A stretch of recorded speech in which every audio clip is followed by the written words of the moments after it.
जय माता दी दोस्तों, डिवोशनल स्टोरी चैनल में आपका एक बार फिर से स्वागत है। तो चलिए कहानी को शुरू करते हैं। आज की कहानी में एक राजा है जो अपनी रानी की खोज में निकलता है, लेकिन यह खोज सीधी नहीं है। रास्ते में वह ऐसे सवाल पूछता है जो लोगों को पागलपन लगते हैं, पर जब एक किसान की बेटी उन सवालों का जवाब देती है तो राजा को मिलती है न केवल उसकी जीवन साथी बल्कि एक सच्ची और समझदार रानी। तो चलिए दोस्तों जानते हैं इस अनोखी कहानी को, जहाँ बुद्धिमानी ही असली सौंदर्य बन जाती है। बहुत पुराने समय की बात है। एक देश पर एक राजा राज्य करता था। वह राजा बड़ा ही समझदार और होशियार था, लेकिन अभी तक कुंवारा ही था, क्योंकि उसे अपनी पसंद की कोई भी लड़की अब तक नहीं मिली थी। राजा चाहता था कि उसकी पत्नी इतनी खूबसूरत हो कि अगर चांद भी उसे देखे तो शर्मा जाए, और इतनी समझदार हो कि बड़े बड़े विद्वान भी उसके आगे पानी भरें। राजा ने अपने कुछ खास आदमियों को ऐसी लड़की ढूंढने में लगा दिया और उन्हें हिदायत दी, जहाँ कहीं भी ऐसी लड़की मिले तुरंत खबर लेकर आओ। मगर कई सालों की तलाश के बाद भी उन्हें कोई लड़की नहीं मिली, क्योंकि जो लड़कियां अक्लमंद और समझदार होती वे खूबसूरत नहीं होती, और जो खूबसूरत होती उनमें अक्ल की कमी होती। राजा को समझ में नहीं आ रहा था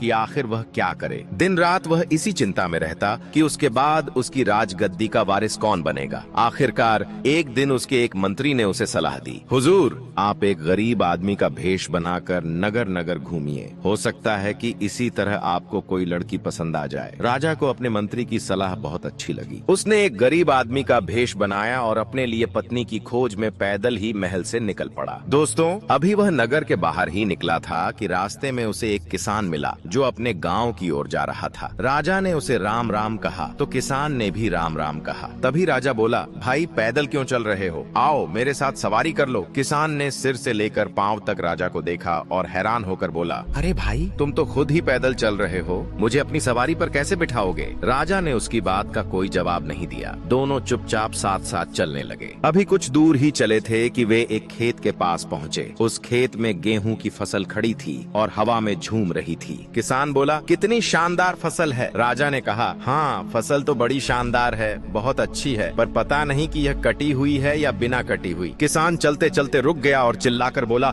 अरे भाई, तुम्हें दिखाई नहीं देता कि यह फसल कटी हुई है या बिना कटी हुई? राजा ने मुस्कुराते हुए धीरे से कहा, भाई, बहुत सी बातें ऐसी होती हैं जो होती कुछ और हैं, लेकिन दिखाई कुछ और देती हैं। बेचारे किसान को यह बात समझ में नहीं आई। वह चुपचाप आगे चलता रहा। अभी दोनों कुछ ही दूर चले थे कि सामने से एक अर्थी आती हुई दिखाई दी। लोग एक मुर्दे को श्मशान घाट की ओर लिए जा रहे थे। राजा ने जब अर्थी की तरफ देखा तो किसान से कहा, यह बताओ, ये आदमी जिंदा है या मुर्दा? किसान ने फिर बड़ी हैरानी से राजा की तरफ देखा और बोला, अरे भले आदमी, तुम्हें दिखाई नहीं देता? अगर यह जिंदा होता तो इसे श्मशान घाट क्यों ले जाया जाता? जरूर तुम्हारे दिमाग का कोई पेंच ढीला है, तभी तुम्हारी सोच ऐसी हो गई है। राजा मुस्कुराया मगर कुछ नहीं बोला। इसके बाद दोनों आगे बढ़ने लगे। दोस्तों, चलते चलते शाम हो गई। अब किसान का गांव आ चुका था। किसान ने पूछा, अरे भाई, तुम कहाँ जाओगे? राजा ने कहा, मेरी मंजिल तो अभी बहुत दूर है यहाँ से, लेकिन मैं सोचता हूँ कि कल सुबह ही आगे जाऊंगा, क्योंकि चलते चलते मैं बहुत थक चुका हूँ और मुझे बहुत जोरों की भूख भी लग रही है। क्या तुम्हारे गाँव में कोई सराय है जहाँ मैं रात में विश्राम और भोजन कर सकूं?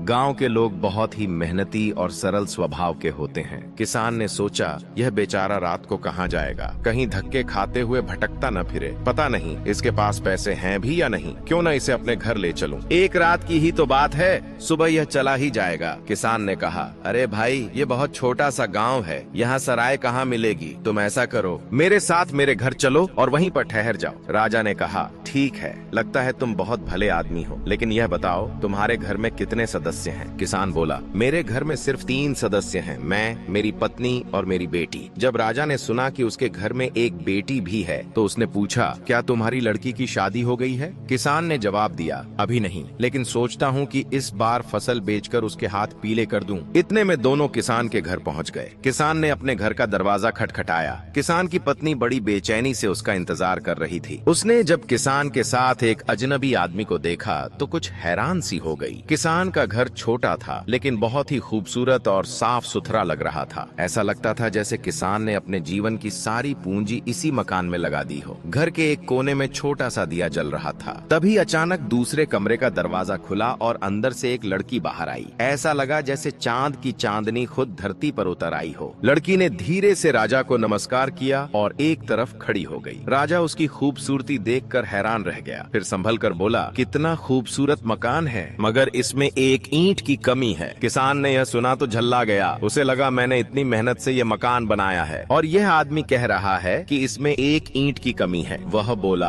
अच्छा भाई, इन सब बातों को छोड़ो, जल्दी से हाथ मुंह धो लो, फिर हम दोनों खाना खाएंगे। घर में चने का साग और बाजरे की रोटी बनी है। किसान की पत्नी ने सोचा पति का मेहमान आया है तो उसने थोड़ी सी खीर भी बना ली। सभी ने मिलकर खाना खाया। राजा ने भी पेट भरकर भोजन किया और फिर बोला, रात का खाना खाने के बाद मैं कुछ देर टहलने जाऊंगा। यह स्वास्थ्य के लिए बहुत अच्छा होता है। मैं थोड़ी देर में वापस आ जाऊंगा, तुम तब तक दरवाजा बंद कर लो। किसान ने दरवाजा बंद किया और बड़बड़ाया, बड़ा अजीब आदमी है, रास्ते भर ऐसी ऐसी बातें करता आया है कि मेरा दिमाग ही खराब हो गया है। फिर किसान ने शुरू से लेकर आखिर तक सारी बातें अपनी बेटी को बता दी। लड़की ने हर शब्द ध्यान से सुना और बोली, पिताजी, यह आदमी कोई बेवकूफ नहीं बल्कि बहुत अक्लमंद व्यक्ति है। किसान झल्लाकर बोला, अरे बेटी, जरा सोच तो लो, मैं भी पैदल आ रहा था और यह आदमी भी पैदल आ रहा था। फिर इसने मुझसे कहा कि पैदल क्यों चल रहे हो, आओ मेरे साथ सवारी कर लो, जबकि यह खुद भी पैदल था। ऐसी बात कोई अक्लमंद आदमी कैसे कर सकता है। लड़की मुस्कुराई और बोली, पिताजी, उसका यह कहना बिल्कुल सही था। जब कोई आदमी सफर करता है तो थोड़ा सा फासला भी बड़ा लंबा मालूम होता है, लेकिन अगर दो आदमी साथ साथ चलें तो बातें करते करते लंबा सफर भी छोटा लगने लगता है। सवारी में बिठाने का उसका मतलब यही था कि आओ मेरे साथ चलो, हम दोनों बातें करते हुए चलेंगे तो तुम्हें थकान महसूस नहीं होगी और तुम यूं समझोगे जैसे किसी सवारी पर जा रहे हो। किसान हैरानी से अपनी बेटी को देखने लगा और फिर बोला, खैर चलो, यह बात तो मैं मान लेता हूँ, लेकिन अर्थी को देकर उसने मुझसे यह क्यों पूछा कि आदमी जिंदा है या मर गया है। लड़की ने जवाब दिया, पिताजी, इस बात का भी बड़ा ही गहरा मतलब है। अगर कोई ईमानदार, नेक और लोगों की भलाई करने वाला इंसान मरता है तो लोग उसके मरने के बाद भी उसे याद रखते हैं। वह लोगों की यादों में भी जिंदा बना रहता है। लेकिन जब कोई स्वार्थी या बुरा इंसान मरता है तो लोग उसे कुछ ही दिनों में भूल जाते हैं। उसके पूछने का अर्थ यह था कि मरने वाला यह इंसान कैसा था, क्या यह भला आदमी था या बुरा। यह सुनकर किसान हक्का बक्का रह गया। फिर उसे एक और बात याद आई। वह बोला, लेकिन उसने खड़ी फसल को देखकर मुझसे यह क्यों कहा कि यह कटी हुई है या बिना कटी हुई। लड़की मुस्कुराई और बोली, बात यह है पिताजी कि कुछ किसान फसल के कटने से पहले ही उसे बेच देते हैं। हो सकता है उस खेत के मालिक ने भी अपनी फसल पहले ही बेच दी हो। ऐसे में उसके लिए तो फसल कट ही चुकी है क्योंकि उसने दाम भी वसूल कर लिए होंगे। किसान ने बड़ी हैरानी भरी नजरों से अपनी बेटी को देखा, फिर सिर पकड़कर बोला, हो सकता है बेटी, तुम्हारी यह बात भी ठीक हो, लेकिन उसने मेरे मकान के बारे में यह क्यों कहा कि मकान तो बड़ा खूबसूरत है लेकिन इसमें एक ईंट की कमी है। लड़की कुछ झल्लाई, फिर शर्मा कर बोली, पिताजी,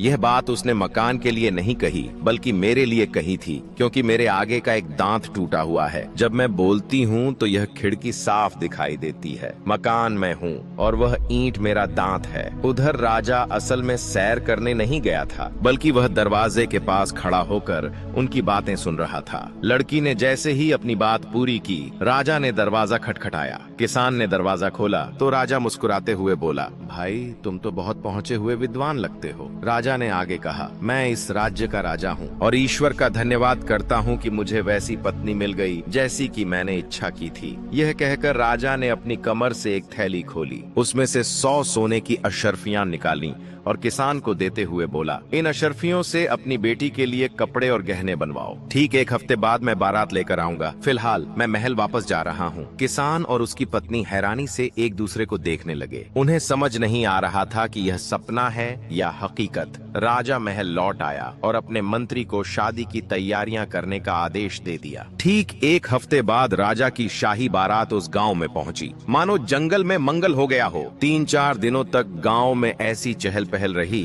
कि लगता था कोई बड़ा उत्सव मनाया जा रहा है। दूर दूर तक के गांवों में दावत दी गई। लोगों में इतना धन बांटा गया कि 15-20 कोस तक कोई आदमी गरीब नहीं रहा। राजा ने विवाह किया और अपनी सुंदर बुद्धिमान पत्नी को लेकर महल लौट आया। लड़की के माता पिता प्रसन्न थे कि उनकी बेटी अब एक महल की रानी बन चुकी है। लड़की भी प्रसन्न थी कि उसे पति के रूप में एक राजा मिला है, और राजा तो अत्यंत प्रसन्न था कि उसे उसकी पसंद की सुंदर और समझदार रानी मिल गई है। दोस्तों, तो देखा आपने राजा ने जो सवाल पूछे, वे देखने में बेमतलब लगते थे, पर उनमें छिपी थी गहरी बुद्धिमानी की परीक्षा। कभी कभी असली समझदारी पढ़ाई से नहीं, बल्कि जीवन के अनुभवों और गहराई से सोचने की क्षमता से आती है। इस कहानी से हमें यह सीख मिलती है कि सुंदरता के साथ यदि बुद्धिमानी भी हो तो जीवन सुखमय और संतुलित बन जाता है। अगर आपको यह कहानी पसंद आई हो तो वीडियो को लाइक करें, चैनल को सब्सक्राइब करें और कमेंट में बताइए क्या आप भी राजा के सवालों के उत्तर दे पाते।